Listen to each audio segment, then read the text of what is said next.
Bonjour tout le monde, c'est Maud, on se retrouve pour un nouveau point lecture dans lequel je vais vous parler de 4 lectures, 3 jeunesses et un adulte. On commencera avec Cœur sucré de Cathy Cassidy, c'est le tome 5,5 des filles au chocolat, c'est paru chez PKJ. On continuera avec La Ligue de la Nature, Opération Girafe de Ismaël Khalifa et Joël Passeron, paru chez Pulp Fiction dans leur collection Mini Pulp. On enchaînera ensuite avec La Maison des Secrets, le tome 3, L'espion surprise de Jacqueline West, paru chez Seuil. Et on terminera avec Ça, le tome 1 de Stephen King, paru chez Le Livre de Poche.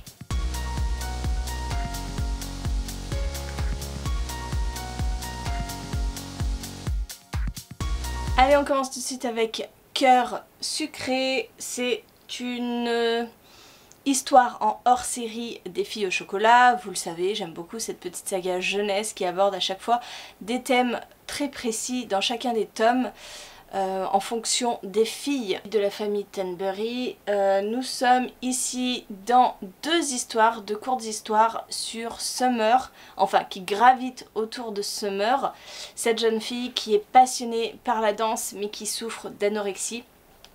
On y suit dans la première histoire Tommy qui est le petit ami de Summer et qui va lui faire un cadeau d'anniversaire, qui va l'emmener voir un ballet à un endroit dont elle rêve.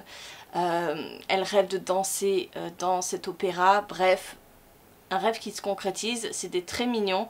La seconde histoire, c'est l'histoire de Jodie qui est la meilleure amie de Summer et qui a finalement intégré l'école que Summer voulait intégrer suite à son désistement.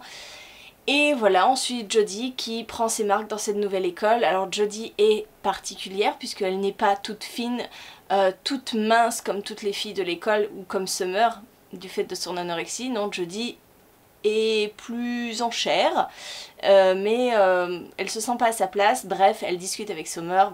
Ce sont deux histoires qui m'ont beaucoup plu. C'est pour vous dire, je m'en souviens encore, alors que d'habitude, voilà, ces petites courtes histoires, ces nouvelles là dans l'univers des filles au chocolat, bah, je les lis et puis je les oublie direct. Non, là ça m'a parlé et puis en même temps, l'histoire de Summer, je crois que c'est la plus poignante de toutes les histoires des filles au chocolat, cette histoire avec cette fille qui veut devenir danseuse et qui s'affame pour être plus mince, plus...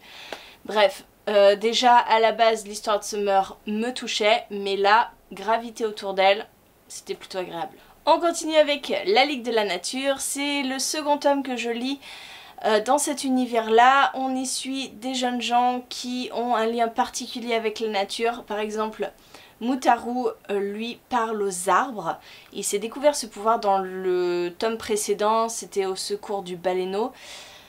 Ici donc l'histoire est installée, l'histoire fantastique comme quoi les enfants qui font partie de la Ligue de la Nature parlent aux animaux, parlent aux arbres, parlent à la nature est posée. Là on va direct à l'essentiel, on va parler de cette girafe en Afrique qui va être l'objet de braconniers et donc Mutaru et Roman vont partir en Tanzanie aider un jeune Maasai pour sauver cette girafe et pour sauver les animaux aux alentours de ces braconniers. C'était encore une chouette lecture, j'ai passé un très bon moment, ça se lit extrêmement vite. Comme d'habitude dans cette collection, tout est illustré en couleur. À chaque page vous avez une illustration. Quand je vous dis à chaque page, c'est vraiment à chaque page. Donc c'est génial pour pousser l'enfant à tourner les pages et pour attirer le regard et pour lui donner envie de continuer. En plus le sujet sensibilise sur la nature, sur les méfaits des hommes contre la nature et suivre cette bande d'enfants qui cherchent à tout prix à protéger les animaux, à protéger la nature, c'est parfait. C'est parfait, Julia ne l'a pas encore lu mais je pense très bientôt le lui faire lire. On passe à La Maison des Secrets, c'est le tome 3, il s'est passé énormément de choses mais dans cette histoire nous suivons Olive qui a emménagé dans une maison un peu étrange, un peu sombre, avec des tableaux accrochés au mur, des tableaux très étranges qui semblent bouger, vivre. Et dans le premier tome, Olive découvrait une paire de lunettes magiques qui lui permettaient de rentrer dans ces tableaux. Dans le second tome, on était plutôt sur Olive qui trouvait un livre des sœurs, puisque cette maison appartenait à des sorciers. Et dans ce troisième tome, on continue à suivre Olive. Maintenant, elle a une relation assez particulière avec les chats, qui sont les gardiens de cette maison. Et elle suspecte un petit peu ces chats de ne pas avoir la même allégeance qu'elle. Elle les suspecte de continuer à servir les anciens maîtres, les anciens sorciers qui habitaient cette maison. Et il y a un petit mystère, une petite suspicion derrière tout ça. Olive va mener l'enquête et on est encore dans un roman qui m'a beaucoup plu. Franchement, je ne connaissais pas cette saga avant de la trouver à Gilbert Joseph. En tout cas ces 3 premiers tomes, et je suis particulièrement réceptive à cette histoire. Je trouve qu'il y a un très bon dosage entre l'enquête, l'épouvante, parce que clairement il y a des passages qui font peur quand même. La pauvre Olive vit dans une maison assez étrange quand même, avec des sorciers, avec des gens pas très honnêtes. Et ici, bah écoutez, Olive va continuer son petit bonhomme de chemin et je suis très heureuse de découvrir cette saga et de vous la faire découvrir parce que je ne la connaissais pas et elle vaut quand même la peine. J'ai vu qu'il y avait un tome 4 et un tome 5 qui étaient sortis aussi chez Seuil, sauf que je ne les trouve nulle part. Les e-books sont disponibles, mais les livres papier, il n'y en a pas clairement, et en occasion, bah, il n'y en a pas aussi, donc je ne sais pas où sont passés ces 4 et 5e tomes. Mais j'aimerais pas rester sur juste le 3e tome parce que cette saga me plaît vraiment beaucoup et j'aimerais bien découvrir ce qui va se passer pour Olive et tous ses chats et sa famille et ses voisins et bref. Je me suis attachée à Olive et je trouve que cette saga est plutôt originale. Et on passe au seul et unique roman adulte que j'ai lu cette semaine. Je l'ai commencé sur un coup de tête parce que Séverine de la chaîne Il est bien ce livre avec d'autres personnes, voilà, Céline Lecture, Monsieur Cabric et Armance ont proposé une lecture commune. Ils ont créé le groupe Un King par mois ensemble et la lecture pour le mois d'août c'est ça, le tome 1. Je l'avais dans cette magnifique édition qui m'avait été offerte par Stéphanie, Piketty Bookin. Je l'avais déjà lu, hein, c'était simplement pour la collection, mais je l'avais lu quand j'étais ado et clairement j'en ai des souvenirs, mais je me suis dit allez, c'est l'occasion, replonge-toi, c'est une grosse bricasse, le papier est hyper fin. Et encore, j'ai connu plus papier à cigarette, donc et en fait je l'ai lu en 2 semaines. La LC proposait soit de faire une partie par semaine, donc faire un mois entier sur ce livre. Et en fait j'ai commencé la première partie, je l'ai lu en 2 jours et je me suis dit non, je vais pas m'arrêter là. Donc j'ai marathonné ce livre et je suis très contente d'être retournée à Derry parce qu'on y suit la bande des ratés qui dans leur jeunesse vont connaître pas mal de meurtres, de disparitions, dont Georgie, le petit frère de Bill, qui va mourir on ne sait pas comment, avec un bras arraché, son sang qui se vide sur la chaussée. Et voilà, il y a tout un mystère autour de ces disparitions et la bande des ratés, ben, ils vont connaître des déboires avec les petits malins du village, les grosses brutes du village, et etc. etc.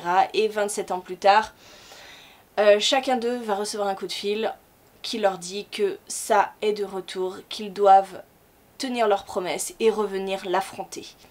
Voilà, j'ai beaucoup aimé, alors comme d'habitude avec le King, il y a des descriptions à n'en plus finir, mais je sais pas, il y avait un petit relent de nostalgie parce que je vous dis, j'ai déjà lu ce livre et ça m'a bien plu, même les digressions où on partait dans des trucs où franchement ça fait pas avancer l'histoire, mais ça donne de l'ampleur aux personnages, voilà, ça les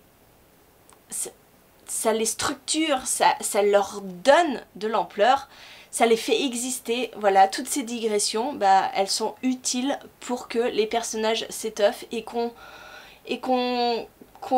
les apprécie, qu'on les aime, qu'on ait envie de les suivre. Et encore une fois, bah, ça a marché pour moi. Je sais que tous les Kings ne marchent pas pour moi. Il y en a certains, les digressions, mais je n'en pouvais plus. Je crois que comme ça, j'ai dû abandonner Dreamcatcher, je crois, parce que ça partait vraiment dans tous les sens. mais cette histoire se tient, elle est horrifique à souhait. Je sais que quand je lisais ce livre, je me suis fait le nouveau film, vous savez, qui est sorti en 2017 je crois, de ça, et ben du coup j'étais complètement dans l'ambiance, flippante à souhait, avec ce clown, avec Gripsou. Bref, j'ai adoré me plonger dans Derry, et j'ai hâte en fait de lire le tome 2 qui est ici. Vous voyez, il est encore dans le coffret, il est là et il attend le mois prochain pour être lu. Mais franchement, je trouve que c'est un King accessible. Comme je vous l'ai dit, on part vraiment dans la vie de chaque personnage. On les découvre 27 ans plus tard, mais on fait des flashbacks dans leur passé pour essayer de découvrir ce qui a pu se passer aussi quand ils étaient jeunes et quand Georgie a disparu. Bref, il y a plein de petits allers-retours comme ça, et il y a plein de personnages, mais pourtant j'étais pas perdue. Sans doute parce que je connaissais déjà bien l'histoire, mais je trouve qu'il est plutôt accessible ce livre-ci de Stephen King. Donc si vous avez envie de vous plonger dans une histoire horrifique, je pense que celui-là, il est parfait. Voilà, écoutez, j'en ai fini pour cette vidéo. Merci de l'avoir regardé jusqu'au bout. N'hésitez pas à me dire en commentaire si vous avez lu un de ces livres, ce que vous en avez pensé. Et moi, en attendant, je vous fais des gros bisous. Je vous souhaite une très bonne journée, de très bonnes lectures, et je vous dis à très bientôt pour une nouvelle vidéo.